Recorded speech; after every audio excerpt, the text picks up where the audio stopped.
आप आए यहाँ हो गए धन्य हम।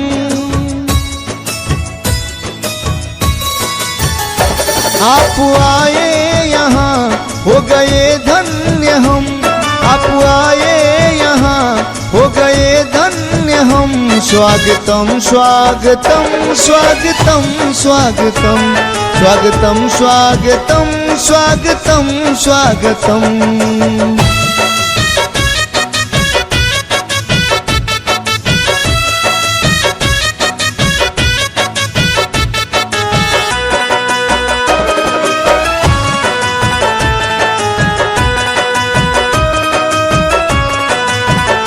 इस तरफ जब बढ़ा आपका कारवां, मुस्कुराने लगे यह जमी आसमां।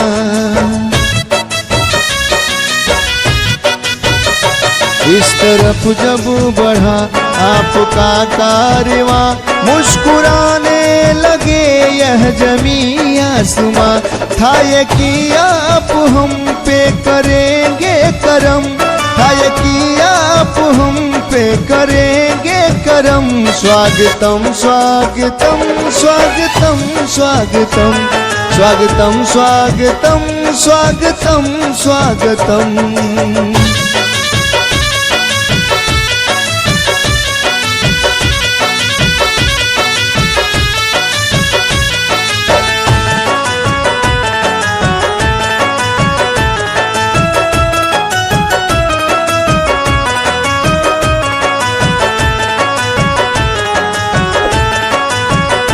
दिल की बगिया के खुशबू महकने लगे और परिंदे खुशी से चहकने लगे।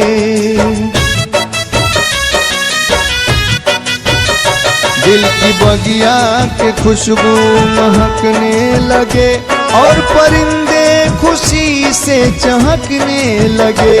देख कर आपको है मिटे सारे गम, देख कर आपको है मिटे सारे गम। स्वागतम स्वागतम स्वागतम स्वागतम स्वागतम स्वागतम। सपनों को पूरा करने के लिए मैं सपना देखता था। धीरे धीरे मैं अपने सपने की तरह अग्रसर हो रहा था। मैं अपनी शिक्षा दीक्षा पूरा किया।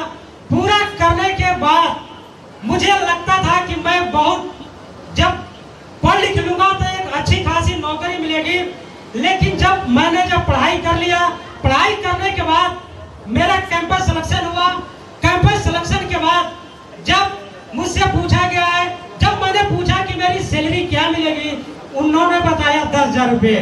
मैंने कहा इतना पढ़ाई करने के बाद आप मुझे 10,000 रुपये देंगे। मैंने वहां से वो जॉब ठुकरा दिया। ठुकराने के बाद मैं कुछ दिनों के बाद मैं दिल्ली गया। और जब मैं दिल्ली गया, जब मैं 10,000 का जॉब ठुकरा दिया, मैं जब दिल्ली गया जॉब के लिए, तो वहां पे मैं जब रिज्यूम जमा किया रिसेप्शन पे, तो मैं 10 बजे पहुंचा और मेरा इंटरव्यू 3 बजे हुआ। जब मैं पूछा कि मेरा क्या हुआ, मैनेजर बोले आकर के यू आर नॉट सिलेक्टेड, आप सिलेक्ट नहीं हुए। मेरे सपने धड़ाम से नीचे आ गए। मैं बोलूं क्या करूं, लेकिन धीरे धीरे अपने आप को संजो के रखा, हौसला बुलंद करके रखा।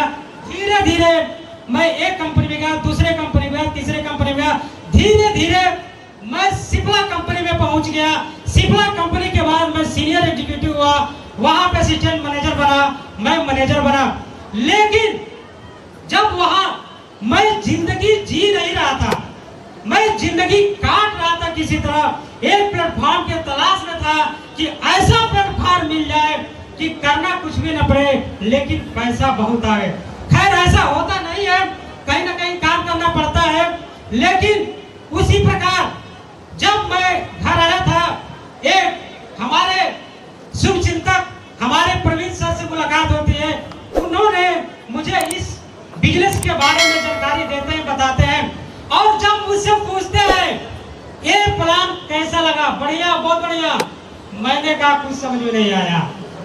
जब समझ में नहीं आया फिर मैं चला गया, मैं जाकर नौकरी करने लगा।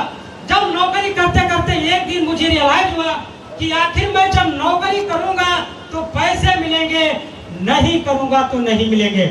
लेकिन खैर मैं करता रहा, प्रवीण सर मुझे फॉलो करते रहे, बार बार फोन करते रहे।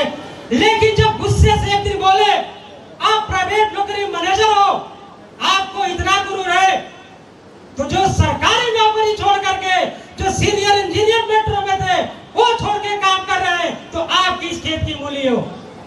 मुझे समझ में आ गया कि कुछ ना कुछ करना पड़ेगा। फिर मैं वहां से कम बैक हुआ, मैं रिजाइन दे दिया। जब मैं रिजाइन दे दिया, मेरा रिजाइन एक्सेप्ट नहीं हुआ। मेरा जनरल मैनेजर बोला कि आखिर रिजाइन आप क्यों दे रहे हो। मैंने बोला कि सर मुझे अपने जिंदगी के 25 साल और आगे जीने हैं। बोले कि आखिर हुआ क्या। मेरा रिजाइन एक्सेप्ट 25 दिन के बाद हुआ। फिर मैं घर पे आया। जब घर पे आया तो फिर मैं प्रवीण सर से पूछा करना क्या है। उन्होंने बताया आप सबसे पहले 10 लोग की लिस्ट बनाइए और फील्ड में निकल जाइए और प्लान बताइए। 10 लोग को बताएंगे तो 2 लोग आप लोग के साथ जरूर हो जाएंगे। मैंने 10 लोग को बताया और 10 लोगों में से किसी ने साथ मेरे ज्वाइन नहीं हुआ। अब इस बात पे मेरे थोड़े डिमोराइज हुआ। लेकिन जब मैं मिला, गुरु से मिला कि आखिर सर 10 लोगों को बताया, किसी ने मेरे साथ ज्वाइन नहीं हुआ। बोले कि आप आगे बढ़ते रहो, आपके साथ जरूर होगा, लेकिन बोले कि आप जो है कंधे से कंधे मिला के चलिए, लेकिन आप भी सफल जरूर होंगे। किसी को नहीं लगता था कि एक बल्ब जल सकता है, लेकिन एक व्यक्ति को लगता है कि बल्ब जल सकता है। किसी को नहीं लगता था कि मोटर बाइक चल सकती है पानी में, लेकिन आज मोटर बाइक चल सकती है। एक व्यक्ति को लगता था। किसी को नहीं लगता था कि हवाई जहाज उड़ सकता है, लेकिन एक शख्स को लगता था कि हवाई जहाज उड़ सकता है। सब बोले ट्रेनिंग में आते रहना, प्लान में आते रहना, दुनिया का कोई हस्ती नहीं है जो आपको रोक ले आगे बढ़ने से। और मैंने ठीक गुरु जी के बात में विश्वास करके मैं अपने कारवां को आगे बढ़ाता गया। पहला लेवल भी किया, दूसरा लेवल किया, तीसरा किया, चौथा किया, पांचवा किया, आज छठा लेवल अचीव किया। छठा लेवल और एक हफ्ते की चेक की मैं बात करूं तो 1,52,000 रुपए तो आया मेरे खाते में। लोगों को विश्वास नहीं होता है, लोग कहते हैं पैसे नहीं आते हैं, लेकिन आज हम लोग के बीच में इसी शख्स बैठे हैं जो 1,56,000 और 1,52,000 एक हफ्ते का चेक बना के दिखा दिया। दोस्तों ये है स्लीपर्स की ताकत, ये है मेरे गुरुदेव लोग का विश्वास। हम लोग विश्वास करके साथ काम कर रहे हैं क्योंकि समय बहुत कम है, क्योंकि गुरुदेव के माध्यम से जो समय मिला है उसी समय पे हम लोग काम करूंगा।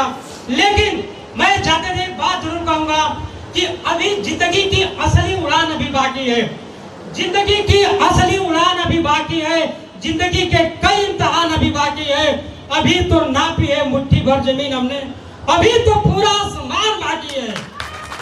दोस्तों समय बहुत कम मिला है, लेकिन मैं थोड़ा अभी अपनी बातों को विराम दूंगा, क्योंकि जब हमारे गुरुदेव हम लोग के मार्गदर्शक उतने दूर से चल के आएंगे, जब उनको सुनेंगे तो कहीं ना कहीं हम लोगों के जो आंख में जो पट्टी बंधी है कहीं ना कहीं खुलने वाला है।